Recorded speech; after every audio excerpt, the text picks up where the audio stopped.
आज शुरू करते हैं बेटा हम लोग Coulomb's law in vector form. Coulomb's law इससे पहले भी हम आप लोगों को बताया, जहां पे आपको बताया कि फोर्स का वैल्यू क्या होता है बेटा, F is equal to k Q1 Q2 divided by are square. लेकिन ये सिर्फ किस फॉर्म में था सर, मैग्नीट्यूड के फॉर्म में था। अगर हम लोग इसको डायरेक्शन में डील करना चाह रहे तो डायरेक्शन का डील करने के लिए बेटा हम लोगों को पढ़ना पड़ेगा Coulomb's law in vector form. वहां से आपको हम लोग डायरेक्शन को क्लियर करा देंगे, ठीक है। तो मैग्नीट्यूड तो ऑलरेडी हो चुका था, F is equal to k Q1 Q2 by are square.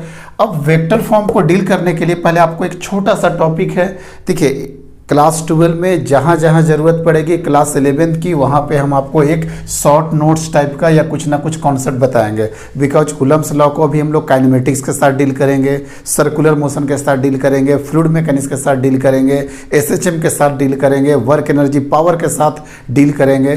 तो जहाँ जहाँ कॉन्सेप्ट होगा क्लास 11 का आपको बताते जाएंगे। फर्स्ट कॉन्सेप्ट क्या है बेटा, triangle law of vector addition. Triangle law of vector addition में कैसे करेंगे बेटा हम लोग, देखिए सबसे पहले तो आप एक ट्रायंगल बनाइए। किसी तरह का ट्रायंगल हो सकता है सर, किसी भी टाइप का ट्रायंगल बनाइए, ठीक है बेटा।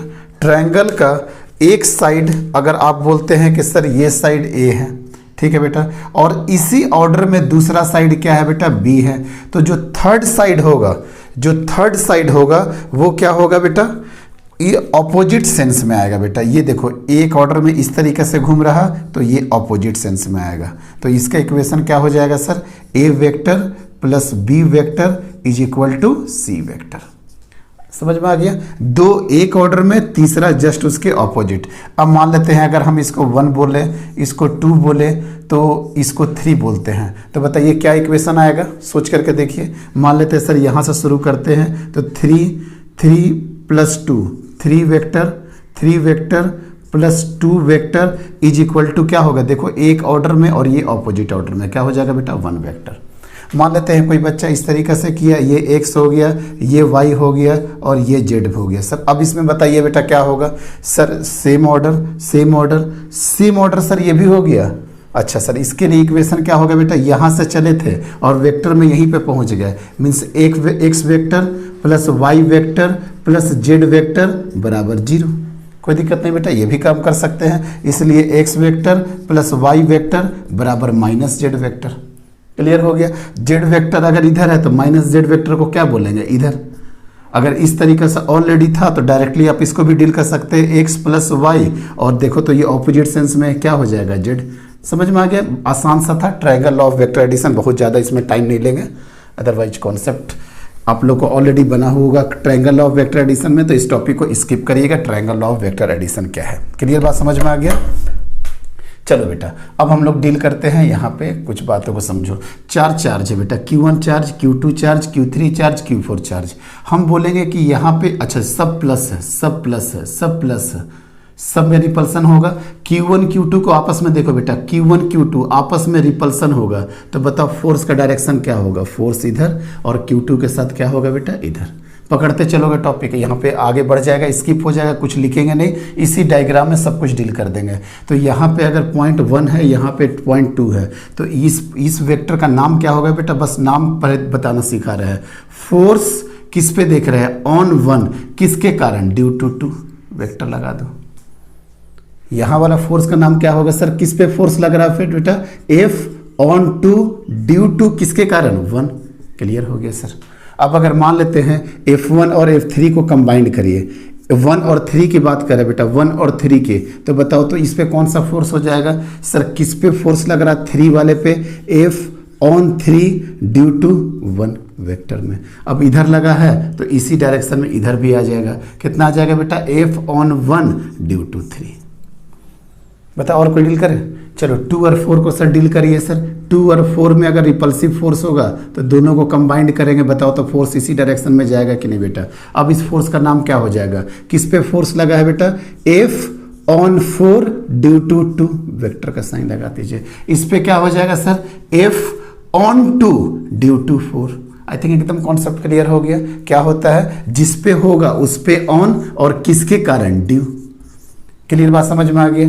थोड़ा सा और करना होगा डील, तो सर 2 और 3 को एक बार सर डील कर दीजिए। 2 और 3 दोनों पॉजिटिव में है, दोनों को मिला दीजिए, दोनों रिपल्सिव फोर्स आएगा, एक इधर फोर्स आएगा और एक इधर फोर्स आएगा। ये वाला जो फोर्स आएगा ये किस पे आया फोर्स बेटा 3 पे, तो क्या लिखेंगे F/3 ड्यू टू 2, कोई दिक्कत नहीं है सर। यहाँ पे क्या हो जाएगा सर F/3 और किसके कारण F/2 पे, देखो ध्यान से F/2 किसके चलते बेटा ड्यू टू 3। आई थिंक समझ में आ गया होगा, काफ़ी कॉन्सेप्ट यहाँ पे 7-8 एग्जाम्पल आपको दे दिए। क्या होता है बेटा F/on होता है और ड्यू टू होता है। रब करें, अगर कॉन्सेप्ट में थोड़ा सा भी दिक्कत होगा तो पॉज करके फिर पीछे आ जाओगे बेटा, समझ में आ जाएगा। चलिए यहाँ तक तो सर क्लियर हो गया कॉन्सेप्ट F/on और ड्यू का क्या कॉन्सेप्ट है। अब आगे डील करते हैं बेटा, यहाँ पे देखिए, यहाँ पे डील करेंगे एक एक करके। ये है चार्ज नंबर 1 और ये है चार्ज नंबर 2, Q1 और Q2, दोनों अगर पॉजिटिव है बेटा तो बताइए, तो यहाँ पे एक फोर्स लग जाएगा, देखते जाइएगा आराम से, यहाँ पे भी फोर्स लग जाएगा सर और यहाँ पे भी फोर्स लग जाएगा। ठीक है सर, यहाँ पे वाले फोर्स का नाम क्या होगा सर F/2 ड्यू टू 1, कोई दिक्कत नहीं। ये वाला फोर्स का नाम क्या हो जाएगा सर F/1 ड्यू टू 2, कोई दिक्कत नहीं है सर, कोई दिक्कत नहीं बेटा। F/2 due to 1, F/1 due to 2, कोई दिक्कत नहीं बेटा। इस वाले पॉइंट में अगर इसको हम ले तो इसको बोलते हैं बेटा R1 वेक्टर ओरिजिन से, और इसको क्या वेक्टर का नाम दे रहे हैं बेटा R2 वेक्टर, कोई दिक्कत नहीं है। अच्छा एक और टॉपिक पढ़ा रहे बेटा, concept of unit vector, concept of unit vector, बस एक लाइन का चीज़ है, एक ही लाइन में समझना है। सपोज बेटा मेरे पास कोई स्केलर क्वांटिटी है, स्केलर क्वांटिटी को हमको वेक्टर क्वांटिटी में बदलना है। स्केलर क्वांटिटी को आपको किस में बदलना है बेटा वेक्टर क्वांटिटी में। स्केलर को अगर वेक्टर में अगर आपको बदलना है तो आपको किसका मदद लेना पड़ता है, हमेशा यूनिट वेक्टर का हेल्प लेना पड़ता है। आपको स्केलर को वेक्टर में कन्वर्ट करना पड़ता है तो किसका यूज करेंगे हम लोग, यूनिट वेक्टर का डील करेंगे। सपोज 5 मीटर हम बात कर रहे हैं एक्स डिस्टेंस का, अगर ये 5 मीटर ये अब तक मैग्नीट्यूड के फॉर्म में था, लेकिन अगर हमको इसको लाना है वेक्टर के फॉर्म में, कुछ नहीं लिख देंगे सर, लिख देंगे 5i कैप। ये हो गया स्केलर फॉर्म में, ये हो गया वेक्टर फॉर्म में। बस i, j और k ये चीज लगा करके हम लोग क्या करते हैं, स्केलर से वेक्टर में कन्वर्ट कर लेते हैं। मीन्स यूनिट वेक्टर का क्या कॉन्सेप्ट होता है सर, यूनिट वेक्टर क्या करता है, स्केलर से आपका वेक्टर में कन्वर्ट कर देता है। F = k Q1 Q2 divided by R², यहाँ तक हमको मैग्नीट्यूड के फॉर्म में दिया है। और अगर मान लेते हैं हमको इसको बदलना होगा वेक्टर में, तो जहाँ वेक्टर में बदले यहाँ पे सर आप एक यूनिट वेक्टर दे दीजिए। यूनिट वेक्टर का सिंबल यही होता है बेटा a unit vector. A unit vector बराबर क्या होगा, vector divided by its modulus, divided by its modulus means a vector divided by a. R vector अगर यूनिट वेक्टर बराबर लिखना होगा तो sir r vector divided by its modulus. Clear हो गया। अगर मान लेते हैं कि यहाँ पे स्केलर था F = K1 Q2 by R², अब इसको वेक्टर में जहाँ कन्वर्ट किए हम लोग क्या कर दिए, एलोंग द डायरेक्शन, देखो बेटा एलोंग द फोर्स डायरेक्शन, जिस डायरेक्शन में आपका फोर्स लगा हुआ है उसी डायरेक्शन में आप क्या कर दो बेटा, एक यूनिट वेक्टर लगा दो। जस्ट लाइक 5 मीटर आप x डायरेक्शन में मूव कर रहे हैं तो क्या लिख दिए बेटा 5 अगर उसी हिसाब से अगर मान लेते कोई भी क्वांटिटी 7 है और वो y डायरेक्शन में है, 7 ये अब तक क्या डील कर रहा है बेटा स्केलर को, लेकिन जहां 7 और j कर दिए, मतलब ये बात साफ समझ में आ गया कि 7 मैग्नीट्यूड है और j रिप्रेजेंट कर रहा है उसके पॉजिटिव y डायरेक्शन को। तो आई थिंक आपको कॉन्सेप्ट ऑफ यूनिट वेक्टर समझ में आ चुका होगा कि यूनिट वेक्टर क्या होता है, फॉर्मूला क्या होता है बेटा, इट्स वेक्टर और उसका मैग्नीट्यूड। सर क्लियर हो गया कॉन्सेप्ट, तो यहाँ तक तो सर कोई दिक्कत नहीं है। अब अगर आपसे हम पूछेंगे कि what is the value of F12, आप क्या बोलोगे सर, के सब कुछ एयर में चल रहा है, सब कुछ एयर में चल रहा है, अभी कोई मीडियम की बात नहीं कर रहे हैं, एयर में चल रहा, तो के Q1 Q2 और दोनों के बीच का दूरी क्या है सर R, तो R²। अच्छा F21 क्या हो जाएगा सर, F21 भी सेम हो जाएगा सर, F12 वही बात है, FE दोनों तो सेम ही हो जाएगा, के Q1 Q2 बाई R²। अब अगर हम बात करें बेटा F12 वेक्टर के, F12 वेक्टर के, तो ठीक है सर पहले मैग्नीट्यूड लिख देते हैं, के Q1 Q2 divided by are square और इसी के एलोंग यूनिट वेक्टर। तो F12 किधर है बेटा, F12 इधर है, मीन्स इस डायरेक्शन में हम लोग को यूनिट वेक्टर लिखना पड़ेगा, इस डायरेक्शन में यूनिट वेक्टर। तो 2 से 1 चल रहा है बेटा, तो अभी हम इसका जस्ट नाम देते हैं 21, अभी जस्ट नाम देते हैं 21। तो 21 क्या करना पड़ेगा बेटा, यूनिट वेक्टर, कोई दिक्कत नहीं है। अच्छा सर, अब और एक एग्जांपल, अगर F21 लिखना होता तो मैग्नीट्यूड फॉर्म में तो K Q1 Q2 divided by are square, और अगर वेक्टर लगा दिए तो सर इसके डायरेक्शन में आपको यूनिट वेक्टर देखना पड़ेगा। F21 तो बताओ तो बेटा इस डायरेक्शन में अभी यूनिट वेक्टर क्या लिख दे, R12 R12 R12, इस डायरेक्शन में आपको क्या करना पड़ेगा, यूनिट वेक्टर लगा देना पड़ेगा। यूनिट वेक्टर क्या हो जाएगा बेटा, R12।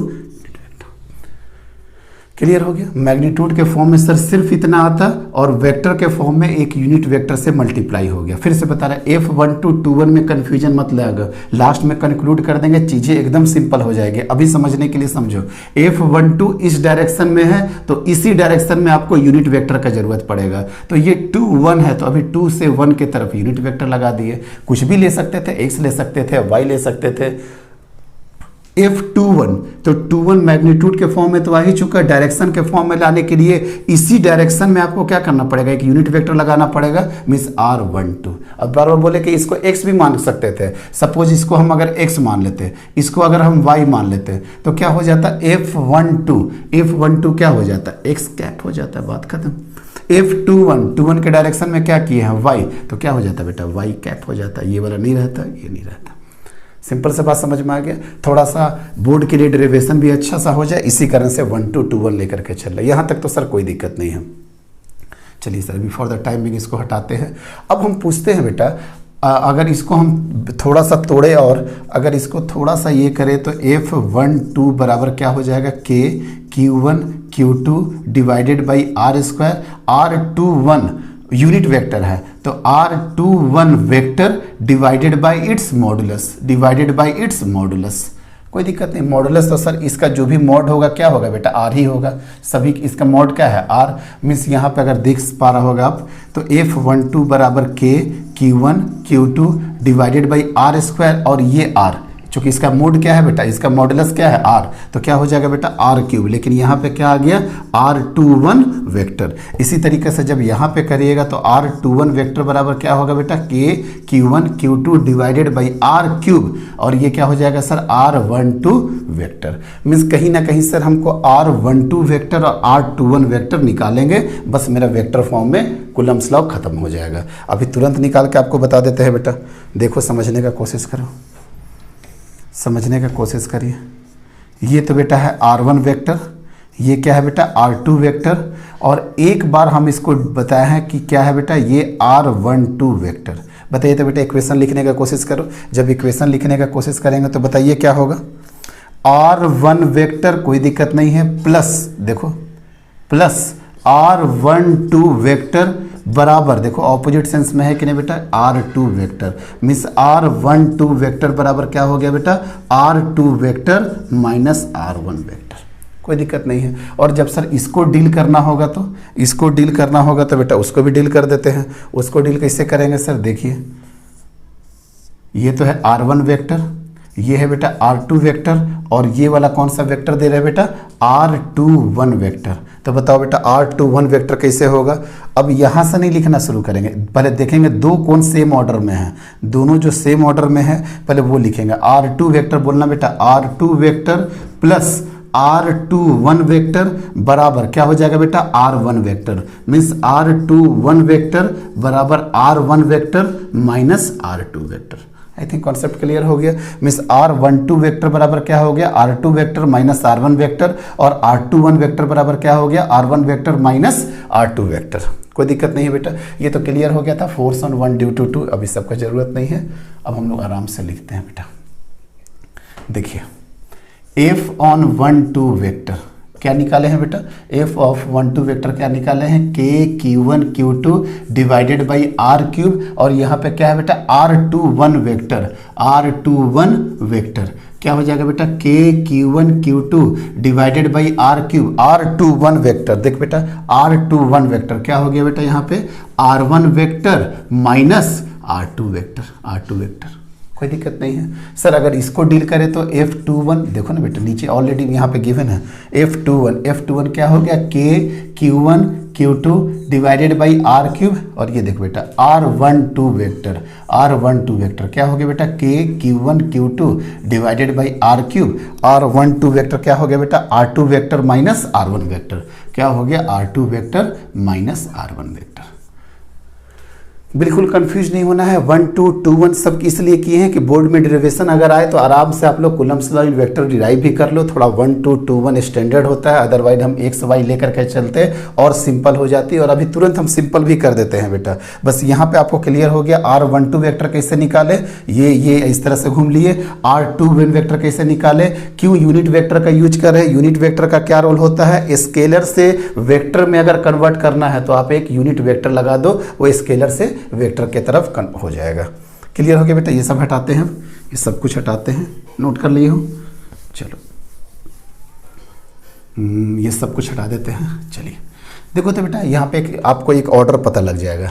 ऑर्डर देखो तो क्या पता लग जाएगा सर, F12 का एक्सप्रेशन देखिए, k q1 q2 by r³ r1 vector minus r2 vector. 21 में देखिए बेटा r2 vector minus r1 vector. अगर आपसे हम पूछे 32 कितना होगा, अभी हम निकाले थे ना 32 वेक्टर, जैसे देखिए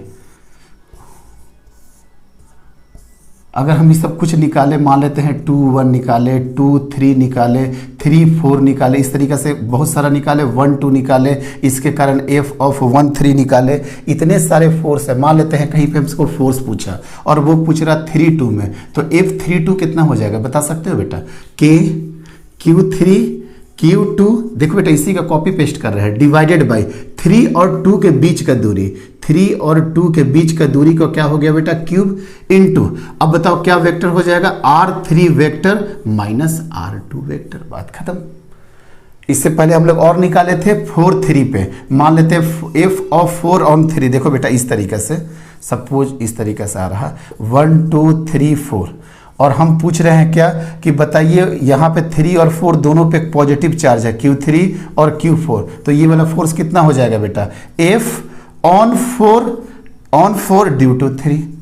अब यहाँ पे निकाले हैं क्या 3 2, मतलब 3 2 कैसे आप रिप्रेजेंट कर सकते हैं इसको फिगर में, सर कुछ मत करिए, दोनों को कंबाइंड करिए और यहाँ पे लिख दीजिए। जब यहाँ पे लिखेंगे तो क्या लिखाएगा बेटा, देखो F on 3 due to 2 vector, F on 4 due to 3 vector. अब इसको कैसे रिप्रेजेंट कर, यहाँ पे फॉर्मूला क्या बनाएंगे बेटा, Q4 इंटू Q3, Q यहाँ पे क्या हो जाएगा बेटा, R4 और 3 के बीच का डिस्टेंस होल स्क्वायर, मतलब यही वाला डिस्टेंस का होल स्क्वायर, और यहाँ पे क्या हो जाएगा R4 vector minus R3 vector.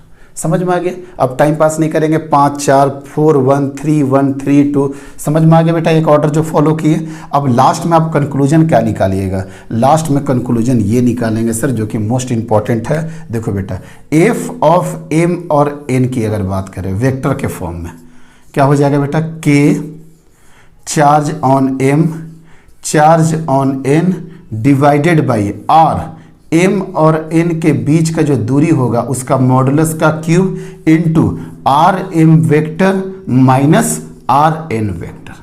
बात खत्म हो गया सर। यही था सर सब कुछ, यहाँ पे यही मेन फार्मूला था बेटा।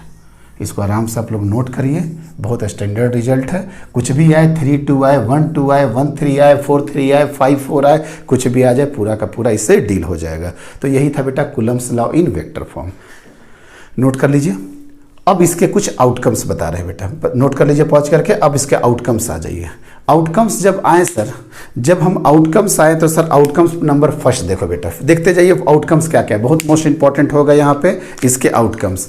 आउटकम्स में क्या देखे सर, R12 यूनिट वेक्टर और R21 यूनिट वेक्टर। देखना बेटा प्रीवियस जो यहाँ पे नोट्स बना रहे होंगे, दोनों आपस में तो क्या है, सिर्फ और सिर्फ माइनस साइन का डिफरेंस है। एक में क्या आ जाता है बेटा R2 माइनस R1, और एक में क्या हो जाता है बेटा R1 माइनस R2, एक में R2 माइनस R1 आ जाएगा और एक में R1 माइनस R2 आ जाएगा। तो बताओ तो सिर्फ और सिर्फ माइनस का ही डिफरेंस है कि नहीं। देखो बेटा चूंकि R12 बराबर minus R21 already sir proof कर दिए थे दो ट्रायंगल लेकर के, तो इसी के कारण फोर्स जो है 1 2 और 2 1 में देखो तो बेटा कोई चेंजिंग है। देखो तो 1 2 में क्या है 1 माइनस 2 और 2 1 में क्या है 2 माइनस 1। मीन्स सर ये क्या होगा, सिर्फ अगर वेक्टर फॉर्म में बताया जाए तो ये इक्वल एंड अपोजिट है कि नहीं। दोनों आपस में मैग्नीट्यूड वाइज तो इक्वल है, लेकिन माइनस साइन के कारण क्या हो गया, ये अपोजिट नेचर का हो गया। मीन्स चूंकि R12 बराबर माइनस R21, इसीलिए F12 वेक्टर बराबर माइनस F21 यहाँ पे से साफ दिख रहा है बेटा। F12 भी देख लीजिए और 21 भी देख लीजिए। हाँ, दोनों मॉडुलस में आपस में बराबर है। मॉडुलस में Q कैसे बराबर है, K Q1 Q2 divided by are square, चूंकि स्केलर फॉर्म में है। इसमें भी क्या हो जाएगा K Q2 Q1 divided by are square. Sir magnitude में इक्वल है बट नेचर में जस्ट ऑपोजिट है, इसीलिए ये क्या करता है बेटा, ये they form action and reaction pair. Action Newton third law वाला सोचो, एक्शन एंड रिएक्शन पेयर एक दूसरे पे फोर्स लगाएगा इक्वल एंड ऑपोजिट का, कोई दिक्कत नहीं है। अब यहां से पॉइंट नंबर 1 सर साफ समझ में आ गया सर। फोर्स वेक्टर के फॉर्म में जाएंगे तो मैग्नीट्यूड इक्वल और डायरेक्शन ऑपोजिट, इसीलिए ये एक्शन रिएक्शन पेयर बनाता है। अब देखना था बेटा R12 और R21 दोनों एक ही लाइन में ज्वाइंट हो रहा है कि नहीं, दोनों एक ही लाइन में ज्वाइंट हो रहा। R12 and R21 act along the same line which is line joining the centre of the charge. देखो बेटा ये चार्ज के सेंटर से एक ही लाइन में ज्वाइन हो रहा है कि नहीं, इसीलिए क्या बोला जाता है बेटा, कूलम्स लॉ को क्या बोलते हैं बेटा हम लोग, सेंट्रल फोर्स बोलते हैं। ऑलरेडी हम आपको इलेक्ट्रिक फोर्स में डील कर दिए थे सेंट्रल फोर्स। सोचो एक फोर्स का नाम आ रहा सेंट्रल फोर्स, और जहां सेंट्रल फोर्स आ गया, अब 3 बातें हमेशा याद रखो। अगर सेंट्रल फोर्स है तो कंजर्वेटिव इन नेचर होगा। चलिए सर सेंटर फोर्स हो गया, इसीलिए सेंटर फोर्स क्यों हो गया, क्योंकि वो दोनों सेंटर को ज्वाइन कर रहा। R12 एंड R21 एक ही लाइन में है और लाइन ज्वाइनिंग है, तो जहां सेंटर फोर्स आया क्या हम बोल दिए बेटा, it is conservative in nature. Conservative nature आया तो क्या बोल दिए बेटा, वर्क डन जो होगा वो इंडिपेंडेंट ऑफ पाथ होगा, कोई दिक्कत नहीं है। Work done around round trip में क्या होगा, वर्क डन बेटा इसका 0 होगा, कोई दिक्कत है। एंड लास्ट, अगर वो कंजर्वेटिव नेचर का है तो पोटेंशियल एनर्जी डिफाइंड होगा। मींस इलेक्ट्रोस्टैटिक में आपको पोटेंशियल एनर्जी पढ़ना पड़ेगा, जो कि फ्रिक्शन में, विस्कस में, ये सब में आपको पोटेंशियल एनर्जी नहीं पढ़ना पड़ा, लेकिन स्प्रिंग में, ग्रेविटेशन में, उसके बाद उस सरफेस टेंशन वाले में, ये सारे टॉपिक में हम लोग क्या पढ़े बेटा, ऑलरेडी पोटेंशियल एनर्जी को डिफाइन किए। मींस सेंट्रल फोर्स आया अपने साथ 3-4 बातें लेकर के आता है। कंजर्वेटिव, वर्क इंडिपेंडेंट, पाथ से इंडिपेंडेंट होता है, राउंड ट्रिप में 0 होता है, और पोटेंशियल एनर्जी डिफाइंड होता है। वही लिखे बेटा, Coulomb's law is conservative in nature. अलग पॉइंट का कोई खास जरूरत ही नहीं था, जब आप सेंट्रल फोर्स बोल दिए सर तो ये अपने साथ 3-4 बातें लेकर के आता है, कोई दिक्कत नहीं है। अब इस पॉइंट को डील करना है बेटा, force between 2 charges is independent of presence और एब्सेंस ऑफ अदर चार्ज। फिर से बोल रहा है, फोर्स बिटवीन 2 चार्ज, 2 चार्ज के बीच का फोर्स जो है वो तीसरे किसी अदर चार्ज से एब्सेंस होता है, उस पर डिपेंड वो नहीं करता। इसको जस्ट हम आपको डील करते हैं बेटा। यहाँ पे देखो समझने का यहाँ पे कोशिश करोगे, इस पॉइंट वाला पॉइंट नंबर 4 को देखना बेटा,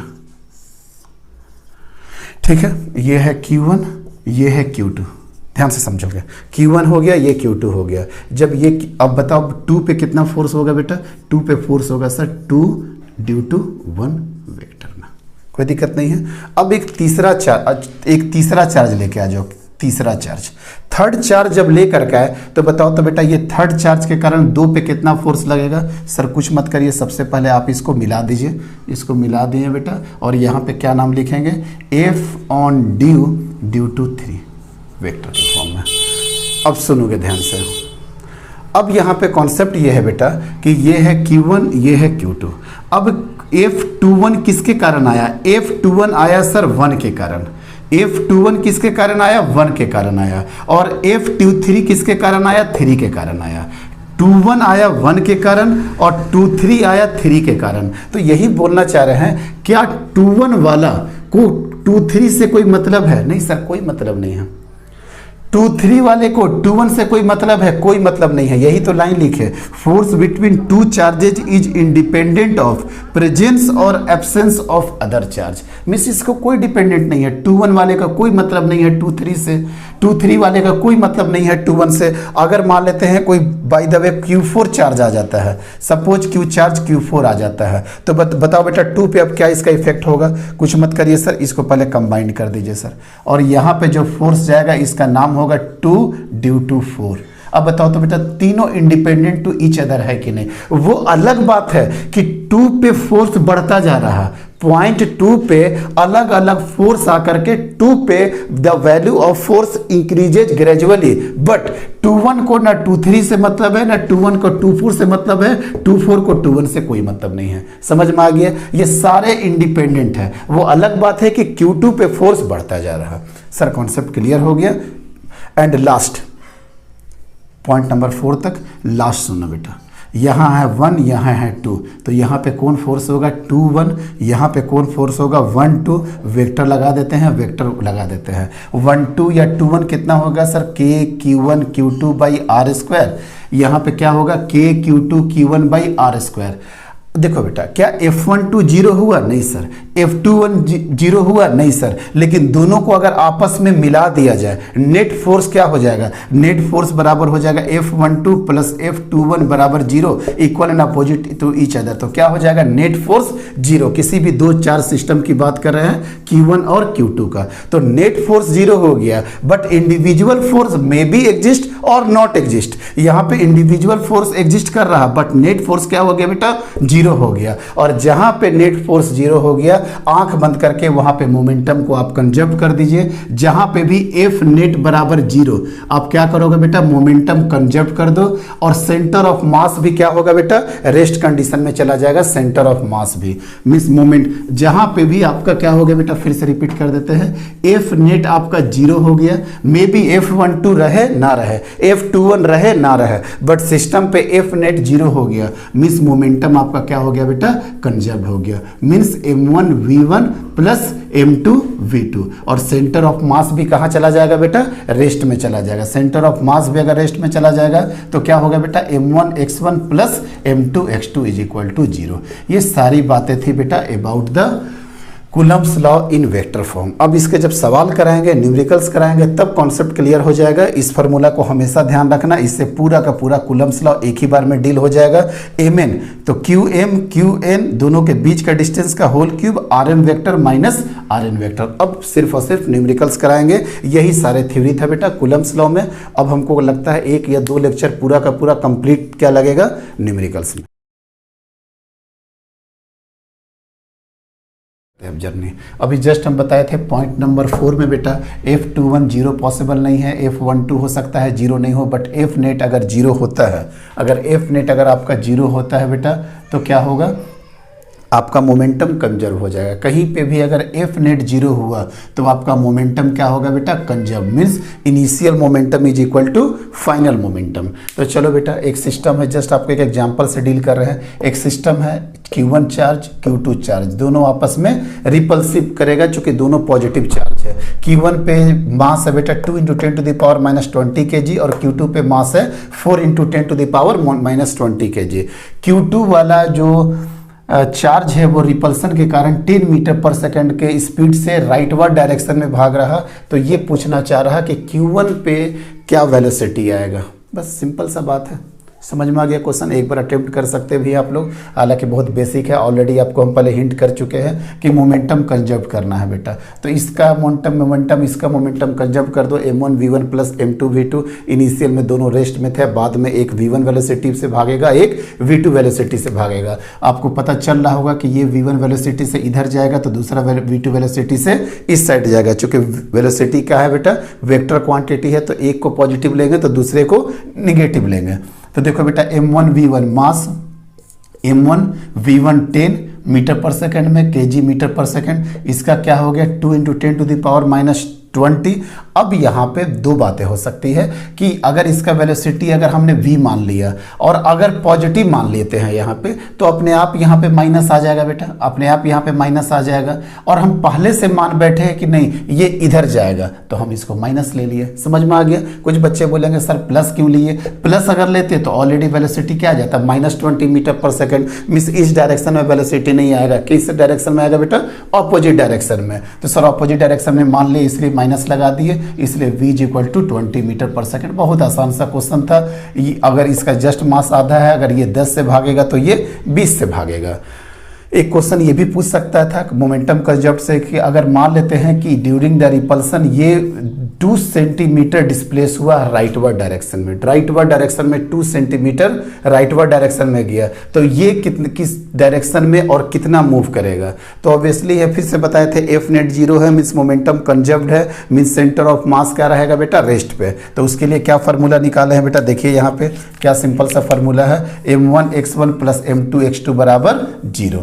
तो m1 कितना हो गया 4 × 10⁻20 इंटू कितना सेंटीमीटर, 2 सेंटीमीटर इसलिए रखे बेटा कि जो मेरा x2 आएगा वो भी सेंटीमीटर में रखेंगे। अब हमको नहीं पता सेंटर ऑफ मास करने के लिए अगर ये x1 मूव कर रहा है और ये x2 मूव कर रहा है, तो हमको नहीं पता कि x2 कहाँ जाएगा। हम सिंपल सा प्लस लिए x2 ले लिए। जब x2 लिए तो देखो तो x2 का वैल्यू अपने आप -4 सेंटीमीटर आ गया कि नहीं। मीन्स आप पॉजिटिव किस डायरेक्शन में लिए थे, इस डायरेक्शन में, और आपका वैल्यू क्या आ गया माइनस। मीन्स सर उस डायरेक्शन में नहीं, ये 4 सेंटीमीटर कहाँ जाएगा बेटा, इस डायरेक्शन में। क्लियर हो गया? यहाँ पर भी पॉजिटिव ले सकते थे, लेकिन जब यहाँ पॉजिटिव लेते तो यहाँ पर निगेटिव आ जाता और अपने आप आपको पता चल जाता कि मेरा मानना, मेरा एज्यूम करना डायरेक्शन गलत था। तो दो कॉन्सेप्ट निकाल दिए कूलम्ब्स लॉ से, मोमेंटम कंजर्वेशन का और सेंटर ऑफ मास रेस्ट में। इस तरीके से अभी देखो वर्क पावर, एनर्जी और सेंटर ऑफ मास के साथ थोड़ा सा कंबाइन कर रहे हैं हम कूलम्ब्स लॉ को। यहाँ तक तो कोई दिक्कत नहीं है बेटा। अब इसको रब करते हैं, आपको समझ में आ गया होगा। ऐसे ऐसे प्रॉब्लम आपसे सॉल्व हो जाएंगे। चलिए बेटा, अब देखिए फॉन्ट्स खुद ब खुद बड़ा दिखने लगेगा। एक Q1 Q2 है बेटा, इस पे फोर्स लग रहा है, मीन्स F बराबर क्या है। क्वेश्चन इसने लिखा है कि बेसिक, बहुत ज़्यादा बेसिक क्वेश्चन है, ऑलरेडी आपको बताए हुए थे। इसमें क्वेश्चन लिखवा करके टाइम बर्बाद नहीं करेंगे। जहाँ क्वेश्चन की नीड है, देखो क्वेश्चन पूरी तरीके से रिटन फॉर्म में है। हम लोग वो काम नहीं करेंगे बेटा कि ये ऐसे हो जाता है, वो ऐसे हो जाता है, इसको कर लोगे, इसको ऐसे कर लोगे। ऐसे तो 50 यूट्यूब पे वीडियो पड़े हुए हैं, लेकिन जिनके भी अच्छे यूट्यूबर के वीडियो हैं उनको देखते हैं कि पूरा का पूरा सॉल्व करके पूरा नीट एंड क्लीन करके काम करना चाहिए। आप लोग भी इसी तरीके से करोगे। यहाँ पे चूंकि क्वेश्चन इतना ना छोटा है कि इसको लिखना भी टाइम वेस्ट होगा, तो F बराबर क्या होगा बेटा, Q1 Q2 R, मीन्स क्या होगा F बराबर K1 Q2 divided by R²। अब क्या किया है बेटा, डिस्टेंस को आधा कर दिए हैं। जब डिस्टेंस को आधा कर दिए तो फोर्स क्या हो जाएगा, F dash Q1 Q2 half करेंगे तो R/2 का होल स्क्वायर क्या हो जाएगा, R² और डिवाइडेड बाई 4, और 4 कहाँ चला जाएगा बेटा, ऊपर 4K Q1 Q2 divided by R²। तो बताओ तो बेटा ये पहले वाला F आ गया कि नहीं, मीन्स कितना बराबर हो जाएगा, F4। आई थिंक बहुत आसान क्वेश्चन था। अगर दो चार्ज है, दो चार्ज सेम रहो और डिस्टेंस अगर आधा कर दीजिएगा तो फोर्स कितने टाइम्स बढ़ जाएगा बेटा, 4 टाइम्स बढ़ जाएगा। बहुत नॉर्मल क्वेश्चन है, ये सब क्वेश्चन आता भी नहीं है, बेसिक कॉन्सेप्ट समझने के लिए कि डिस्टेंस अगर आधा कर देंगे तो 4 टाइम्स बढ़ जाएगा। या अगर मान लेते किसी चार्ज को, दोनों चार्ज को डबल कर दिए, दोनों चार्ज पहले Q था और अब चार्ज को डबल कर दिए। चार्ज को डबल कर दोगे तो फोर्स F डैश बराबर क्या हो जाएगा बेटा, फिर 2 दूना कितना टाइम्स हो जाएगा, 4 टाइम्स। समझ में आ गया? चार्ज अगर डबल कर दिए तो 2 × 2 कितना हो जाएगा, 4। या डिस्टेंस अगर आधा कर देंगे तो कितना हो जाएगा बेटा, डिस्टेंस अगर आधा कर दिए तो बाई 4 ऊपर चला जाएगा, 4 टाइम्स चला जाएगा। अच्छा एक क्वेश्चन ये भी हो सकता है, क्या हो सकता है सर, 2 चार्ज था बेटा, सिंपल से समझो, 2 चार्ज था, एक Q दूसरा Q। अब हम लोग क्या काम किए कि दोनों चार्ज को डबल कर दिए, दोनों चार्ज को डबल कर दिए और डिस्टेंस भी आधा कर दिए। अब सोच के बताइए कितना टाइम्स हो जाएगा। आई थिंक एकदम कॉन्सेप्ट क्लियर हो गया। कितना टाइम्स हो जाएगा बेटा, बताइए जल्दी आंसर, कितना टाइम्स हो जाएगा, 16 टाइम्स हो जाएगा। कैसे सर, डबल चार्ज किए तो 4 गुना बढ़ गया, और डिस्टेंस अगर आप हाफ कर दिए तो ऑब्वियसली ये 4 गुना बढ़ गया, तो 4 × 4 कितना हो गया बेटा, 16। मतलब यहाँ से सर ये कॉन्सेप्ट क्लियर हो चुका है मेरा कि चार्ज को डबल करिए, चार्ज को आधा करिए, डिस्टेंस को डबल करिए, डिस्टेंस को आधा करिए। इस टाइप के सारे प्रॉब्लम सर मेरे से हो जाएंगे। तो प्रॉब्लम नंबर 1 इस टाइप के प्रॉब्लम खत्म कर दिए बेटा। प्रॉब्लम नंबर 2 बहुत आसान है। 2 चार्ज था Q1 Q2, दोनों के बीच का डिस्टेंस R था और वो कहाँ पड़ा हुआ था बेटा एयर में, और उसका फोर्स कितना लग रहा था F। ये तो डायरेक्टली प्रॉपर्टी से अपन सर बता दीजिएगा। अब सेम चार्ज को हम किसी डाइलेक्ट्रिक किसी मीडियम में डाल दिए, किसी मीडियम में डाल दिए और चार्ज सेम रहा, Q1 Q2 और दोनों के बीच का डिस्टेंस भी सेम रहा, तो बताओ फोर्स कितना टाइम्स बढ़ जाएगा या घट जाएगा? क्या होगा बेटा आंसर? कल के क्लास से जल्दी बता दो इसका आंसर। याद है कल का एक एक्सप्रेशन लिखे थे के और ई आर बराबर क्या लिखे थे बेटा? F of air divided by F of medium, electric field of air divided by electric field of medium, potential of air divided by potential of medium and capacitance of medium divided by capacitance of air. तो बताओ बेटा क्या यहाँ पे कितना दिया हुआ? Dielectric 8, F of air कितना है? एफ, और निकालना क्या है बेटा? F dash. तो एफ डैश बराबर क्या हो गया? F by 8। सर ये तो आप कैलकुलेशन से किए, हमको इतना भी पता था कि दो चार्ज एयर में सबसे ज्यादा इंटरेक्ट करते हैं, सबसे ज्यादा एफ का वैल्यू कहाँ आता है बेटा? एयर में। अब आप किसी मीडियम में डाल दिए जिसका डाइलेक्ट्रिक 8 है, मीन्स फोर्स कितना होगा बेटा? 8 टाइम्स घट जाएगा। तो देखो तो बेटा 8 टाइम्स घट गया कि नहीं? 8 टाइम्स फोर्स क्या हो गया बेटा? घट गया। ये तो कल प्रॉपर्टी भी था, हालांकि अभी नेक्स्ट क्लास स्टार्ट ही यहाँ से करेंगे कि दोनों के बीच का इक्विवेलेंट डिस्टेंस क्या आ जाएगा। मीन्स अभी इस टॉपिक पे 2 क्वेश्चन अभी और बहुत अच्छे अच्छे क्वेश्चन बचे हुए हैं जो कि जेई में आया हुआ है। 2 क्वेश्चन है बेटा इक्विवेलेंट डिस्टेंस पे, यहाँ पे 2 क्वेश्चन और कराएंगे। ये बेसिक प्रॉब्लम था। अगर किसी डाइलेक्ट्रिक जिसका डाइलेक्ट्रिक कांस्टेंट 80 है, अगर इसमें आप अगर उसी चार्ज उसी डिस्टेंस पे डाल दिए तो कितना टाइम्स फोर्स बढ़ेगा या घटेगा? आंसर है सर घट जाएगा, इंटरेक्ट नहीं कर पाएगा, क्योंकि मीडियम के पार्टिकल क्या होंगे बेटा? पोलराइज्ड हो जाएंगे, इसलिए 80 टाइम्स वहाँ पे फोर्स घट जाएगा। कहीं कोई दिक्कत नहीं है सर? ये वाला भी प्रॉब्लम हो चुका है मेरा। Very nice. चलो बेटा क्वेश्चन नंबर 3 में आ जाओ। तो क्वेश्चन नंबर 3 में क्या बोला बेटा? दो चार्ज है क्यू क्यू, दोनों के बीच का डिस्टेंस है आर, एफ बराबर 9 × 10⁻⁹, आर बराबर 1 एंगस्ट्रॉम। सिंपल सा बात है सर, इसी डेटा से हमको बहुत कुछ निकल जाएगा। K q divided by are square, 9 × 10⁹, के बराबर 9 × 10⁹ इंटू के स्क्वायर, और एंगस्ट्रॉम क्या होता है बेटा? 10⁻⁻10। मीन्स क्यू स्क्वायर बराबर कितना हो गया? 10⁻⁻10। ये दोनों का दोनों पार्ट कट गया, तो क्यू बराबर आ जाएगा बेटा यहाँ से कितना आ गया? क्यू बराबर 10⁻⁻5 कुलम। अगर होगा चार्ज तो हाँ सब कुछ एसआई यूनिट में रखे हैं, कुलम इस तरीके से। अब वो नहीं पूछ रहा है, ये क्यों नहीं पूछ रहा है? नंबर ऑफ फ्री इलेक्ट्रॉन के बारे में बोल रहा है। हम आपको उस दिन भी डील किए थे Q = एनी में कि नंबर ऑफ फ्री इलेक्ट्रॉन के बारे में कभी भी वो बात करेगा तो समझ जाओ कि वो क्या चाह रहा है बेटा? वो चाह रहा है Q बराबर एनी के फार्मूला से आप Q पहले निकाल लो। जहां आपका Q निकल गया बेटा एनी निकल जाएगा कि नहीं? एन बराबर क्या हो जाएगा बेटा? Q divided by E. Q कितना आ रहा है? 10⁻⁻5। ये कितना रहा? 1.6 × 10⁻⁻19। अब याद करो 1.6 × 10⁻⁻19 आपको पहले भी बताए थे 6.25 × 10⁻18 × 10⁻5। तो कितना हो जाएगा बेटा? 6.25 × 10 कितना हो जाएगा बेटा? 13। इस तरीके से कैलकुलेशन आप लोग कर सकते हो। समझ में आ गया होगा, बहुत इजी था क्वेश्चन। तीनों क्वेश्चन हो चुका बेटा। चलिए क्वेश्चन नंबर 4 आप अटेम्प्ट करिए खुद से। क्वेश्चन नंबर 4 आप अटेम्प्ट करिए। क्वेश्चन नंबर 4 अटेम्प्ट करो बेटा। क्या है बेटा? Minimum possible force between 2 charge if it is placed with 1 meter distance. Sir आप फोर्स पूछ रहे हैं और क्यू के बारे में कोई बात नहीं कर रहे हैं, सिर्फ और सिर्फ क्या दिए हैं? 9 × 10⁻9। यहाँ क्यू के बारे में कुछ भी नहीं पता है आपको, कोई इंफॉर्मेशन नहीं, और रेडियस 1 मीटर का होल स्क्वायर। तो लेकिन एक तो वर्ड दिया है बेटा मिनिमम पॉसिबल फोर्स। अगर मिनिमम फोर्स अगर बात करें, फोर्स अगर मिनिमम होगा तो चार्ज को भी मिनिमम होगा। अब बताओ कि चार्ज सबसे मिनिमम क्या हो सकता है? सर ऑलरेडी कॉन्सेप्ट क्लियर है, फंडामेंटल यूनिट ऑफ चार्ज। सबसे मिनिमम चार्ज यहाँ पे क्या बैठ सकता है? ई मतलब इसका आंसर ये भी हो सकता है, जनरली यही ऑप्शन में था, के ई स्क्वायर मतलब सबसे minimum possible force between 2 charge. अगर वो 1 मीटर का डिस्टेंस पे है तो क्या हो जाएगा बेटा? के × ई स्क्वायर। ऑप्शन में इस तरीका से था बेटा, के ई स्क्वायर बाई 2, के ई स्क्वायर बाई 9, इस तरीका से ऑप्शन में था। तो ऑप्शन क्या मारोगे? के ई स्क्वायर। कोई दिक्कत नहीं है, आगे बढ़े बेटा। अभी यहाँ पे क्वेश्चन नंबर 4 भी हो गया। अब आगे ट्राई करिए question number 5, question number 6, question number 7, ये सब क्वेश्चन ट्राई करिए बेटा। आप क्वेश्चन ट्राई करिए, ये सब क्वेश्चन 4, क्वेश्चन 5, क्वेश्चन 6 इस तरीके से अटेम्प्ट करिए खुद से आप लोग क्वेश्चन। चलिए हो गया, सारे क्वेश्चन को आप अटेम्प्ट कर लीजिए। सारे क्वेश्चन को अटेम्प्ट करिए, क्वेश्चन नंबर 5 को अटेम्प्ट करिए पॉज करके, फिर 6 को, फिर 7 को पॉज किए रहिए जब तक अगर आपका अटेम्प्ट नहीं होता है तो, जब तक हम अब रब करते हैं बेटा। मिनिमम पॉसिबल भी आ चुका है। चलिए आइए बेटा क्वेश्चन नंबर 5 में, अ charge Q is divide into 2 objects. अच्छा, एक Q चार्ज है, इसको 2 पार्ट में डिवाइड करना है। What should be the value of charge on the object so that force between the objects can be maximum. A charge Q is to be divided on 2 objects, मतलब इस Q को 2 part में divide कर रहे हैं। तो एक अगर स्मॉल q होगा तो दूसरा कितना हो जाएगा बेटा, Q माइनस Q, 2 पार्ट में डिवाइड हो गया।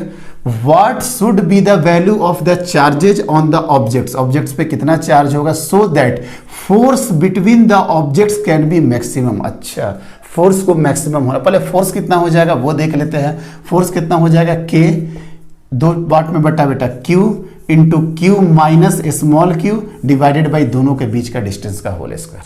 कोई दिक्कत नहीं है, फोर्स तो यही होगा। ध्यान रहे Q वेरिएबल है, ये Q पार्ट में अगर मान लेते हैं एक पार्ट 1/3 होगा तो दूसरा पार्ट क्या होगा बेटा 2/3, अगर एक पार्ट 1/2 होगा तो दूसरा पार्ट 1/2, अगर एक पार्ट 1/4 होगा तो दूसरा पार्ट 3/4। तो इसलिए Q क्या है बेटा आपका, वहां पे वेरिएबल है, Q वेरिएबल है। तो 2 पार्ट में डिवाइड कर दिए, एक स्मॉल q दूसरा बेटा capital Q minus small q। अब इसको मैक्सिमम करना है, तो मैक्सिमम करने के लिए क्या करते हैं बेटा, डिफरेंशिएट करते हैं, और डिफरेंशिएट करके क्या कर देते हैं बेटा, 0 कर देते हैं। तो क्या हो जाएगा K/r² तो यहाँ पे हो गया, D/dq इधर भी कर दो, क्या हो जाएगा बेटा Q capital Q minus Q², ये 0 हो गया, तो K/r² भी 0 हो गया। इसका डिफरेंशिएट करिएगा तो क्या हो जाएगा Q, और इसका करिएगा तो क्या हो जाएगा 2Q, इसलिए Q बराबर क्या हो जाएगा Q/2। आंसर आ गया। स्मॉल q बराबर क्या हो जाएगा, कैपिटल Q/2। तो जब कैपिटल Q/2 हो जाएगा तो बेटा मतलब एक पार्ट कैपिटल Q/2 होगा, तो दूसरा बार ऑब्वियसली Q माइनस Q, मतलब Q माइनस Q/2 मतलब कितना हो जाएगा बेटा Q/2। क्लियर हो गया, मतलब 2। अच्छा, इसी तरीके का सेम क्वेश्चन उसमें भी है, ग्रेविटेशन में एक मास को 2 पार्ट में डिवाइड करना है ताकि फोर्स मैक्सिमम हो जाए। तो क्या हो जाएगा बेटा, एक कैपिटल M को 2 पार्ट में कैसे डिवाइड करेंगे, कैपिटल M/2 और कैपिटल M/2। कोई दिक्कत नहीं है, पूरी तरीके से हो गया बेटा कॉन्सेप्ट क्लियर। 2 पार्ट में कैसे डिवाइड करेंगे नोट कर लीजिए। चलिए नेक्स्ट क्वेश्चन आइए, बहुत अच्छा क्वेश्चन है। नेक्स्ट क्वेश्चन है, तो आप पॉज करके अटेम्प्ट करो बेटा, एक बार अटेम्प्ट करिए क्वेश्चन को, क्वेश्चन अटेम्प्ट करिए। चलिए अब क्वेश्चन को बना रहे हैं बेटा हम, देखिए ध्यान से, बहुत अच्छा क्वेश्चन है ये, दोनों क्वेश्चन बहुत आपका कॉन्सेप्ट को क्लियर कर देगा बेटा। इस क्वेश्चन को देखिए, 2 point charges place 3 metre apart. ठीक है बेटा, R का वैल्यू कितना दे दिया बेटा 3 metre. Have a combined charge 24 microcoulomb, microcoulomb तो 24 माइक्रोकूलम, माइक्रो मतलब बेटा 10⁻⁻6 यूनिट डायमेंशन, न्यूमेरिकल का आंसर सब लेकर के चलेंगे। 2 पॉइंट चार्ज मीन्स एक चार्ज Q1 है, दूसरा चार्ज Q2 है, प्लेस 3 मीटर अपार्ट, दोनों के बीच का दूरी कितना है बेटा 3 metre. Have a combined charge of 24 microcoulomb means Q1 और Q2 मिला करके है। Find the 2 charges in the following case. अच्छा, अब आपको Q1 और Q2 निकालना है। Find the 2 charges in the following case. पहला केस क्या हो रहा है बेटा, they repel each other with a force 0.08 newton. यही वेट कर रहे थे, इसी कारण हम कंबाइन नहीं कर पा रहे थे। क्यों? क्योंकि हमको पता नहीं था कि ये दोनों पे चार्ज कैसे है। इधर दोनों पे पॉजिटिव चार्ज है, दोनों पे निगेटिव चार्ज है, एक पे पॉजिटिव और दूसरे पे निगेटिव। तो क्या करेंगे बेटा, अब दे रिपेल कर रहे हैं मीन्स दोनों या तो पॉजिटिव हो सकता है, दोनों या तो निगेटिव हो सकता है।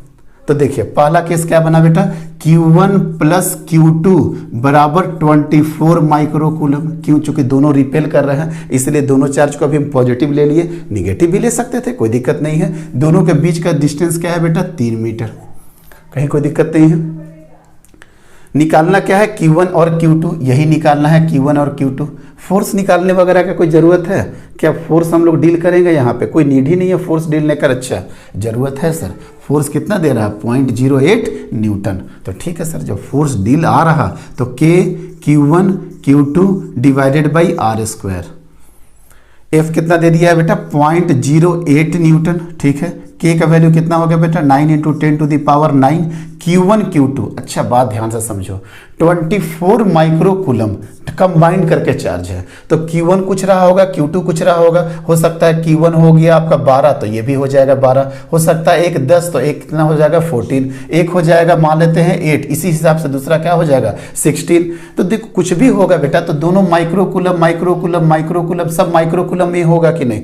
Miss sir Q1 into Q2 into 10⁻−12, ये बहुत इंपॉर्टेंट था बेटा। कैसे? क्योंकि अब जो आपका आंसर आएगा ना बेटा Q1 और Q2 डायरेक्टली आपका माइक्रो कूलम में आ जाएगा। क्यों? क्योंकि आप जोड़ भी रहे हो, Q1 प्लस Q2 क्या होगा 24 माइक्रो कूलम। इजी में मत लेना बेटा, 10⁻−12 करना पड़ेगा। क्यों? चूंकि इसको भी माइक्रो कूलम में डील कर रहे हैं हम लोग, इसको भी माइक्रो कूलम में डील कर रहे हैं। यहाँ कहाँ डील कर रहे हैं? न्यूटन में। ये भी क्या है? एसआई यूनिट में। आर किस में रखेंगे बेटा? एसआई यूनिट में। तो बताओ 9 से 9 कटा, कोई दिक्कत नहीं है। तो बताओ बेटा Q1 और Q2 कितना हो जाएगा? यहाँ पे कितना हो जाएगा बेटा 10⁻9 10⁻−12 मतलब कितना हो जाएगा 10⁻3 10⁻3 इसका नीचे चला जाएगा। जब 10⁻3 जब ऊपर जाएगा तो बताओ कितना हो जाएगा 10⁻3 जब ऊपर जाएगा तो ये कितना हो जाएगा बेटा 80। आ रहा बात समझ में? 10⁻9 -12 यहाँ चला गया, मीन्स ऊपर चला जाएगा, मतलब 1000। अगर इसे काटना भी होगा तो 2 से 2 कटोगे तो कितना आ जाएगा 80। आगे समझ में? तो देखो इतना इंपॉर्टेंट होता है कैलकुलेशन। अगर यहाँ पे 10⁻−12 नहीं करोगे तो सारा कॉन्सेप्ट बेकार हो जाएगा। तो अब जो है Q1 Q2 किस में डील कर रहे हैं बेटा? माइक्रो कूलम में। तो Q1 और Q2 का प्रोडक्ट कितना आ गया 80। और आपके पास और गिवन क्या डेटा है बेटा? और गिवन डेटा है Q1 plus Q2 is equal to कितना है बेटा 24 माइक्रो कूलम। क्या इस दो इक्वेशन से आपका Q1 और Q2 आ सकता है? हाँ सर, दो इक्वेशन, दो अननोन आ ही सकता है, लेकिन हम लोग और एक इजी मेथड करते हैं बेटा। देखते जाओगे बेटा क्या कर रहे हैं यहाँ पे। Q1 प्लस Q2 तो बोलना बेटा क्या हो जाएगा Q1 माइनस Q2 का होल स्क्वायर। क्या हम लोग ऐसा लिख सकते हैं बेटा Q1 प्लस Q2 का होल स्क्वायर -4 Q1 Q2? बताओ तो समझ में आ रहा? एकदम आसानी से लिखा जा सकता है सर। Q1 प्लस Q2 का होल स्क्वायर कितना हो जाएगा 24 का होल स्क्वायर पता कितना होता है? शायद आता है 576, ठीक है। -4 इंटू 80 मतलब माइनस कितना हो जाएगा बेटा 320, मतलब हो जाएगा 320। माइनस करो 606, 7 में से 2 घटा 5, 5 में से 3 घटा 2, मीन्स Q1 माइनस Q2 का होल स्क्वायर कितना आ गया बेटा 256। मीन्स Q1 माइनस Q2 कितना आ गया? Q1 माइनस Q2 जब करोगे तो कितना आ जाएगा बेटा 60। आगे बात समझ में? तो Q1 माइनस Q2 कितना आ गया 16। Q1 माइनस Q2 कितना आ गया बेटा 16। अब Q1 Q2 निकालना है, दोनों को जोड़ दो, कितना हो जाएगा बेटा 2Q1 24 और 16 कितना हो जाएगा बेटा 40। इसलिए Q1 बराबर कितना आ गया बेटा? Q1 बराबर 20 माइक्रो कूलम, इसलिए Q2 कितना आ जाएगा बेटा 4 माइक्रो कूलम। हो गया कॉन्सेप्ट क्लियर? सर पूरी तरीके से बात समझ में आ गया कि क्या हो रहा है? देख लो बेटा, रिपीट करने का कोई ज़रूरत नहीं है, एक एक स्टेप लेकर के चले जो जो वो बोल रहा था, ठीक है। चलो अब नेक्स्ट क्वेश्चन करें। चलिए नोट कर लीजिए बेटा। चलिए नेक्स्ट क्वेश्चन देखिए। नेक्स्ट क्वेश्चन अभी इसी का पार्ट बचा हुआ है बेटा, इसी का पार्ट बचा हुआ है, इसी का पार्ट बचा हुआ है। फिर से वही बात, 2 पॉइंट चार्जेज प्लेस फार ए पार्ट कितना बेटा 3 मीटर। लेकिन अब क्या बोला? Combined charge 24 micro coulomb, Q1 और Q2 दोनों मिला करके 24 माइक्रो कूलम है। लेकिन वही बात पूछ रहा फिर से चार्ज, लेकिन क्या बोला बेटा? दे attract each other with a force of 0.18 Newton. अच्छा सर, अब अट्रैक्शन आ गया, अट्रैक्शन आ गया मीन्स एक माइनस हो जाएगा कि नहीं बेटा? कोई भी माइनस हो सकता है, माइनस Q1 या कुछ भी हो सकता है, यहाँ तक तो सर कोई दिक्कत नहीं है। अब जब कंबाइंड चार्ज के नाम ले रहे हैं बेटा, तो बताओ कंबाइंड चार्ज कैसे निकालेंगे यहाँ पे? सर अब क्या हो जाएगा Q1 माइनस Q2 बराबर कितना हो जाएगा बेटा 24। कोई दिक्कत नहीं है। और उसके बाद फिर से वही सेम बात, F is equal to K Q1 Q2 divided by are square. ये कितना हो गया बेटा 0.18, कितना हो गया बेटा 9 इंटू 10⁻9 इंटू Q1 और Q2 तो एज इट इज रहेगा, लेकिन 10⁻−12 सर आप इधर कर दीजिएगा। यहाँ पे आर स्क्वायर मतलब कितना हो गया बेटा 9, 9 से 9 कटा, तो बताओ बेटा कितना आ जाएगा यहाँ पे Q1 और Q2 कितना आ जाएगा? कैलकुलेशन करो कितना आ जाएगा Q1 और Q2। सर कैलकुलेशन क्या करना है, 10⁻³ यहाँ पे 10⁻³ ये ऊपर जाएगा, कुछ नहीं होगा सर, 3 जीरो आ जाएगा तो 180, Q1 Q2 180 निकाल दिए। अब Q1 Q2 पता है बेटा और Q1 - Q2 पता है, बताओ कौन सा फॉर्मूला लगाएंगे। अगर हमको Q1 + Q2 पता लग जाए तो कितना आसान हो जाएगा, तो क्या हो जाएगा बेटा, Q1 + Q2 का होल स्क्वायर बराबर क्या हो जाएगा, बोलना बेटा, Q1 - Q2 का whole square plus 4Q1 Q2, कोई दिक्कत नहीं है। Q1 - Q2 का होल स्क्वायर कितना हो जाएगा, 24 का होल स्क्वायर प्लस 4 × 180, अभी तुरंत निकाले थे कितना होगा 576, ये कितना हो जाएगा बेटा 320 हो जाएगा ना, 320 हो जाएगा। जब इसको आप जोड़ोगे तो 0 7 2 9 और 5 और 3 यहाँ पे देखो ना बेटा, तो यहाँ पे सॉरी 18 × 4 है ना, ये हमको लगा था 80 × 4 है, क्या होगा बेटा 576 प्लस 720, जब इसको ऐड करोगे तो कितना हो जाएगा बेटा 0 0 प्लस से 6 7 2 9 और 5 और 7 12, मीन्स Q1 + Q2 का होल स्क्वायर बराबर कितना हो जाएगा 1296।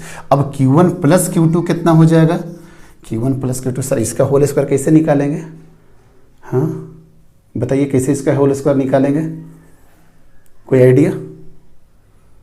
बाकी तो हमको पता ही है कि सर Q1 + Q2 का होल स्क्वायर मीन्स √1296, √1296 सॉल्व कर ही लेंगे हम लोग बहुत आराम से। इतना तो पता है कि 3 का ही होगा, 4 चौके 1600, मतलब ये किसके किसके बीच में होगा, 900 और 1600 के बीच में है, मतलब 30 का कितना होता है 30 का 900 और 1600 का कितना होता है 40, मतलब 30 और 40 के बीच में ही होगा बेटा, कोई दिक्कत है। अब थोड़ा सा ध्यान रखोगे, इसका 96 आ रहा, 31 तो कभी पॉसिबल ही नहीं है। देखो यही सब सिखा रहे हैं, हालांकि कई बच्चे ओवर स्मार्ट को लगेगा कि सर डायरेक्टली इसका हम बता देंगे, ये डायरेक्टली, हमको भी पता है इसका आंसर 36 होगा, लास्ट 8-9 साल से पढ़ा रहे यही डेटा का यूज कर रहे हैं, लेकिन फिर भी सिखाते हैं। देखो लास्ट में 6 है, लास्ट में 6 है तो 30 और 40 के बीच में होगा, 1 तो हो नहीं सकता है, 1 का रहता तो लास्ट में 1 होता, ये 2 होता तो 4 होता, 3 9 होता, 4 और 6 इसी टाइप में कुछ होने वाला है, तो इसका आंसर क्या होगा Q1 + Q2 = 36। आप 36 × 36 करके देख लोगे, यही आएगा बेटा 1296, 36 × 36 करके देख लोगे 1296। अब आ गया, अब इस इक्वेशन को ले लो, थोड़ा कैलकुलेशन मोस्ट इंपॉर्टेंट है बेटा, दिमाग लगाना पड़ेगा कहाँ का डेटा कहाँ पे आएगा। हो सकता है 1296 की जगह पे 1286 होता है, तब तो वो पॉसिबल ही नहीं है, लेकिन हमको पता है ये नीट का क्वेश्चन है या बोर्ड का क्वेश्चन है, तो हमको 1 मिनट के अंदर सॉल्व करना पड़ेगा, तो 200% कन्फर्म है कि ये कहीं ना कहीं कैलकुलेशन इजी की तरफ जाएगा, क्योंकि एग्जाम का पर्पस आपका कैलकुलेशन नहीं है, वो आपका कॉन्सेप्ट को चेक कर रहा है।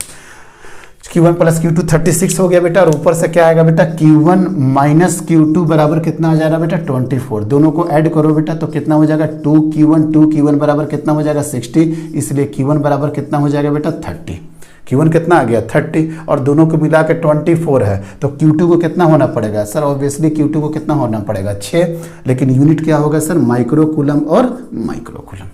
समझ में आ गया, कैलकुलेशन भी समझा रहे हैं, कैलकुलेशन करके भी दिखा रहे हैं, कुछ मिस्टेक हो देखते चलो हर तरीके से, ठीक है। क्वेश्चन नंबर 6 भी खत्म हो गया बेटा, पॉज करके नोट कर लीजिए।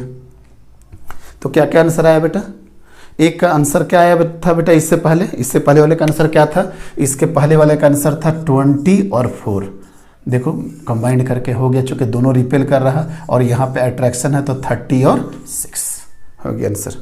क्वेश्चन कम करो बेटा, लेकिन कैलकुलेशन हर पार्ट को थोड़ा ध्यान से कि सर सब आंसर आ जाए, यूनिट के साथ आ जाए हर तरीके से। चलिए अब एक लास्ट क्वेश्चन है बेटा जो कि बहुत अच्छा क्वेश्चन है, क्वेश्चन नंबर 7। यहाँ पे भी थोड़ा कैलकुलेशन का दो पेज आपको सिखाएंगे। देखिए बेटा, देखो ध्यान से देखना, पढ़ते हैं हम। 2 identical conducting sphere of small radius R charged. 2 identical conducting sphere है, 2 आइडेंटिकल मीन्स दोनों का रेडियस क्या रहा होगा बेटा सेम, आइडेंटिकल है, दोनों का रेडियस होगा same. 2 identical conducting sphere of small radius R charged and placed 25 centimetre apart. दोनों के बीच का डिस्टेंस क्या है 25 सेंटीमीटर, या तो इसको 0.25 मीटर लिख लो, और नहीं लिखना है तो 25 × 10⁻⁻² मीटर लिख लो। It is observe that they attract each other. ओहो, अट्रैक्ट हो रहा मीन्स एक पे Q1 होगा तो दूसरे पे क्या होगा बेटा, -Q2 होगा। अट्रैक्ट हो रहा है और अट्रैक्शन का फोर्स कितना दिया है, 1.728। अट्रैक्शन का फोर्स कितना है बेटा, 1.728 न्यूटन। ठीक है सर, ठीक है। तो यहां से हम क्या निकाल सकते हैं, यहां से निकाल क्या सकते हैं, F बराबर क्या होगा बेटा, K Q1 Q2 divided by R square.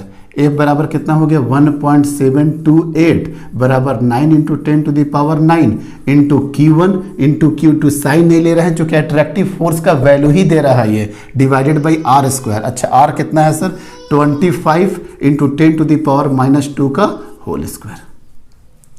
Micro coulomb वगैरह क्यों नहीं लिए सर, चूंकि यहाँ माइक्रो वगैरह का कोई कॉन्सेप्ट नहीं है। अब जो भी चार्ज डील करेंगे वो सब चार्ज किस में डील करेंगे बेटा, कूलम में डील करेंगे। अभी तक हमको बस इतना ही सारी बातें पता थी। The sphere are now connected by a thin conducting wire. अच्छा, स्टेप फर्स्ट तो ये था बेटा। स्टेप नंबर 2 क्या है कि दोनों स्फेयर जो कि R रेडियस और R रेडियस का है, दोनों को एक थिन वायर से कनेक्ट कर दिए। अब याद है जब चार्जिंग बाई कंडक्शन में बताए थे कि अगर दोनों को अगर कनेक्ट कर दोगे तो आधा आधा चार्ज चला जाएगा। कब, जब दोनों का रेडियस सेम होगा तब। यहाँ पे रेडियस सेम है, यस सर रेडियस सेम है, तो दोनों पे कर देना बेटा आधा आधा, -Q1 -Q2/2 और Q1 -Q2/2। माइनस क्यों, चूंकि ऑलरेडी वहां पे माइनस है, अट्रैक्टिव जा रहा था, तो Q1 -Q2/2 Q1 -Q2/2 आधा आधा बांट दिए। The sphere are now connected by a thin conducting wire and wire is then removed. लो, प्रोसेस नंबर 3 में फिर से वही अकेला रह गया बेटा, वायर को हटा दिया। And wire then remove. It is observe that the sphere now repel each other. अच्छा, ये ऑब्जर्व किया गया कि स्फेयर क्या हो रहा है बेटा, repel each other with a force of 0.576 Newton. अच्छा ठीक है, अब दोनों आपस में क्या हो गया बेटा, Q1 -Q2/2 दोनों रिपेल कर रहा, और रिपेल कितना कर रहा, 0.576 पे। मतलब F इज इक्वल टू 0.576 बराबर K, और क्या हो जाएगा बेटा Q1 -Q2/2, और फिर क्या हो जाएगा बेटा Q1 -Q2/2। क्या डिस्टेंस वगैरह चेंज हुआ है बेटा, नहीं सर डिस्टेंस चेंज नहीं हुआ है, तो वही डिस्टेंस रखेंगे 25 × 10⁻2 का होल स्क्वायर। मतलब एक इक्वेशन और ये बन गया।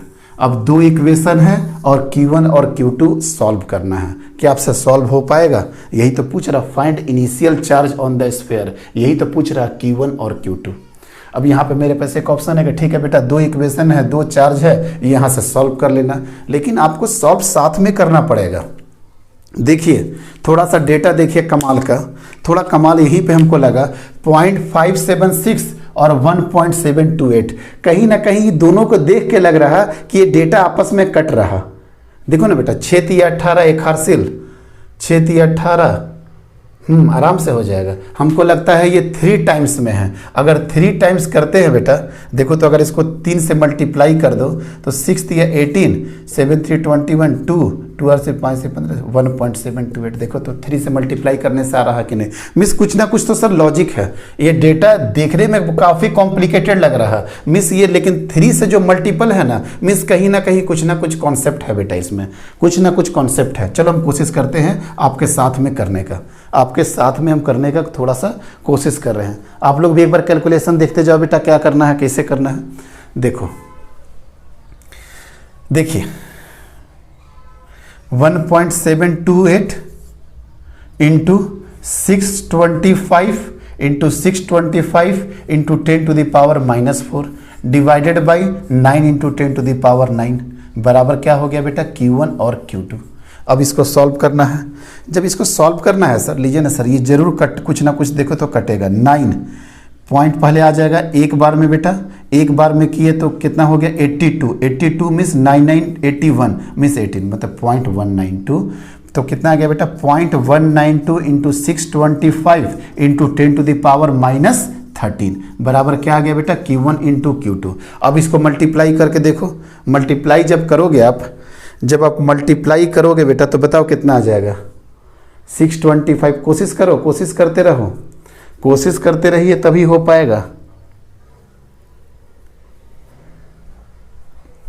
क्या हो जाएगा 0.192 इंटू 625 इंटू 10⁻³ ये किसके बराबर आ गया बेटा, ये बराबर आ गया Q1 Q2 को। थोड़ा देर के लिए अगर इसको हम 0.2 ले लेते हैं तो 0.2625 इंटू 10⁻⁻13। अभी हमको पता नहीं ये होगा कि नहीं होगा, रुक जाओ बेटा, हम भी कोई कैलकुलेशन याद करके नहीं आते हैं। अगर इसको काटे 10 बार में तो सर ये कहीं ना कहीं 625 और 2 से जब मल्टीप्लाई करेंगे ये 1250 के बराबर आ जाएगा, 1250 के बराबर आ जाएगा। 1250 डिवाइडेड बाई 10 इंटू 10⁻⁻13 बराबर क्या हो जाएगा बेटा, Q1 इंटू Q2। हटाओ ना, 125 के लमसम में, लेकिन 125 होगा नहीं, ये 125 नहीं होगा बेटा, चूंकि ये कम था। तो सर कितना होगा 120 इंटू 10⁻³ बराबर Q1 और Q2, और इसलिए Q1 और Q2 बराबर कितना हो जाएगा, 1 से यहाँ पे कटेगा बेटा, तो कितना हो जाएगा 12 इंटू 10⁻⁻12। लमसम लेकर के चल रहे हैं। अभी मेरे पास कैलकुलेटर रहता, मोबाइल रहेगा तो आराम से तुरंत कर लेंगे, लेकिन हम क्या लेके चल दिए बेटा, इसको आराम से डिवाइड कर दिए। ये हमको 200% पता था कि कहीं ना कहीं कट तो होगा ही होगा, क्योंकि इतना कॉम्प्लिकेटेड डेटा नहीं आएगा। हमको टाइम इसलिए लग रहा है कि हम एक एक स्टेप आपके साथ कर रहे हैं।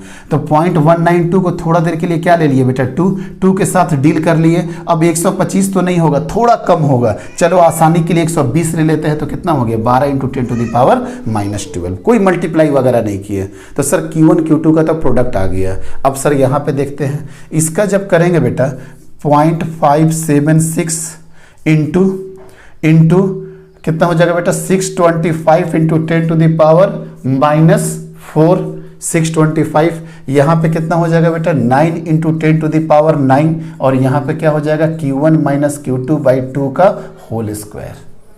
देखो तो बेटा ये वाला डेटा को और इस वाला डेटा को, ये सेम है ना बेटा, यहाँ पे सेम है, ये भी सेम है, लेकिन ये देखो तो यहाँ पे और यहाँ पे सर चेंज है। अगर 3 से मल्टीप्लाई करते हैं, 3 से डिवाइड करते हैं, तो यही सेम 1.728 आ जाएगा कि नहीं, 1.728 आ जाएगा कि नहीं, और डिवाइडेड बाई 1.728 वाला आ जाएगा। और इसका आंसर कितना आया था सर 12 इंटू 10⁻⁻12। 12 डिवाइडेड बाई 3 कितना आ जाएगा बेटा 4 इंटू 10⁻⁻12 बराबर क्या आ जाएगा Q1 minus Q2 divided by 2 का होल स्क्वायर। अब कई बच्चे को, कई लोग जब यहाँ पे वीडियो देखेंगे बोलेंगे सर कर क्या रहे हैं। आपके साथ बेटा हम जूझ रहे हैं कैलकुलेशन में, कि कैलकुलेशन अगर ये बोर्ड में क्वेश्चन आ गया है तो किस हिसाब से कैलकुलेशन करेंगे। 2 कैलकुलेशन निकाल करके लेके आ गए बेटा, Q1 Q2 अलग लेकर के आ गए, और Q1 माइनस Q2/2 का होल स्क्वायर अलग लेकर के आ गए। अदरवाइज हम इतने सालों से पढ़ा रहे, डेटा याद रहता, तुरंत मार देंगे आंसर। कैलकुलेटर लेंगे, बोलेंगे बेटा आप लोग खुद से करना, हम कैलकुलेटर से कर लेंगे, बट वो वाली बात नहीं है। ये देखो कितने स्टेप में क्वेश्चन गया है। तो बताओ बेटा क्या आ गया बेटा, Q1 Q2 बराबर क्या आ गया 12 इंटू 10⁻⁻12, 12 इंटू 10⁻⁻12, और एक क्या रहा सर Q1 माइनस Q2/2 का होल स्क्वायर बराबर कितना आ रहा बेटा 4 इंटू 10⁻⁻12, यही आ रहा। तो Q1 माइनस Q2 का होल स्क्वायर कितना हो जाएगा सर, 4 से इधर मल्टीप्लाई होगा तो 16 इंटू 10⁻⁻12। अब Q1 और Q2 अलग अलग करके निकालना है। देखिए now repel each other, find, अगर दिख नहीं पा रहा होगा तो find initial charge on the sphere, इस पे निकालना है Q1 और Q2 कितना है। चलो सर लास्ट तक उसको भी निकाल देते हैं। ऐसा 2 डेटा आता है, तो अभी जस्ट आपको सिखाए थे Q1 प्लस Q2 का होल स्क्वायर बराबर Q1 माइनस Q2 का whole square plus 4Q1 Q2। Q1 minus Q2 का होल स्क्वायर डायरेक्टली आपको पता है बेटा कितना है, 16 इंटू 10⁻⁻12 प्लस 4 Q1 Q2 का वैल्यू पता है बेटा 12 इंटू 10⁻⁻12, मतलब ये कितना हो गया 48, और 48 और ये कितना हो गया बेटा आपका 16, तो कितना हो गया बेटा यहाँ पे 64, 48 प्लस 64 इंटू 10⁻⁻12 कितना बराबर Q1 प्लस Q2 का whole square, Q1 plus Q2 का होल स्क्वायर। इसलिए क्या बोले बेटा Q1 प्लस Q2 बराबर क्या हो गया, बोलो बेटा कितना हो जाएगा 8 इंटू 10⁻⁻6, देखा कितना कैलकुलेशन के बाद निकल गया Q1 plus Q2 8 into 10 to the power -6। और यहाँ से अगर करेंगे तो कितना आ जाएगा बेटा, Q1 minus Q2 square root कर दो तो कितना आ जाएगा बेटा 4 इंटू 10 टू द पावर -6। दोनों को जोड़ देंगे तो कितना आ जाएगा बेटा 2Q1 बराबर क्या हो जाएगा 12 इंटू 10 टू द पावर -6, इसलिए Q1 बराबर 6 इंटू 10 टू द पावर -6। समझ में आया बेटा कैसे हुआ। और तो Q1 अगर 6 हो गया तो Q2 कितना हो जाएगा 2 इंटू 10 टू द पावर -6। देखिए कैलकुलेशन पूरी तरीके से। तो सोचो कितना टाइम लगा कैलकुलेशन में, लेकिन एक कैलकुलेशन करके बता दिए कि क्या क्या दाव पेच है, कैसे 0.2 ले लिए, कहीं कैलकुलेटर का यूज नहीं किए, और इतना कॉम्प्लेक्स डेटा हम लोग निकाल करके लेकर के आ गए। क्या था 125 से थोड़ा सा कम ले लिया, क्यों, क्योंकि ये 0.2 तो था नहीं, 0.2 से थोड़ा सा कम था तो 125 आया। 125 से क्या थोड़ा सा कम, हम 122 लेंगे, 121 लेंगे, नहीं सर आसान डेटा लेंगे 120 लेंगे। हो सकता है एग्जैक्ट आ जाए कैलकुलेटर से, मेरे पास कैलकुलेटर नहीं है तो इसीलिए हम ये कर लिए तो आराम से। अच्छा ये डेटा 1.728 और कहीं ना कहीं ये जो दो डेटा दिया हुआ था बेटा 0.576 और 1.728, ये हमको आसान करने के लिए दिया था। समझ में आ गया। कम से कम आज 7-8 प्रॉब्लम हम लोग कर चुके हैं। अब फिर उसके बाद नेक्स्ट चलते हैं। अब कूलम्स लॉ को अलग अलग तरीके से डील करेंगे, kinematics, circular motion, friction, fluid mechanics, SHM, pendulum, Newton's laws of motion, resolution of force, सब के साथ धीरे धीरे करके कंबाइन करेंगे। इसीलिए बताए थे कूलम्स लॉ में मिनिमम 50 क्वेश्चन तो बोर्ड पे करेंगे, मे बी पॉसिबल 55, 60, 65 तक चला जाए।